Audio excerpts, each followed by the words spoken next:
अस्सलाम वालेकुम। पाए बन रही हैं जी मटका में, और ये हमने जी बड़े पाए लिए, साजी लहसुन प्याज गंडा थूम जो सब कुछ होता है जी वो ले लिया। अब जी हमने प्याज डाला, लहसुन अदरक डाला, इसके साथ ही खड़े मसाले डाले। खड़े मसाले जी आप देखते हैं जो नीचे डले हैं, साथ ही पानी डाल दिया। इसके साथ ही बैठे मसाले आ गए हैं जी, ये भी अंदर ही हमने दब दिए। तो फिर हमने इसके अंदर पानी डाला, तो फिर हमने 1 घंटे के लिए इसको छोड़ दिया।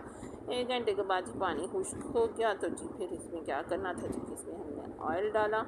ऑयल डालने के बाद जी हमने इसको हिलाया हुआ और जी इसकी बुनाई की। तो जी इसने ऑयल शायल छोड़ दिया, तो जी फिर हमने इसमें दही डाला। दही डाल के जी क्या करना है, फिर से जी इसकी बुनाई करनी है। बुनाई शुनाई करके तो फिर जब हमारी बुनाई डन हो जाएगी, तो फिर हमने इसके अंदर पानी शानी डालना है, और जी इसको 3-4 घंटे के लिए छोड़ के तो जी सो जाएँ।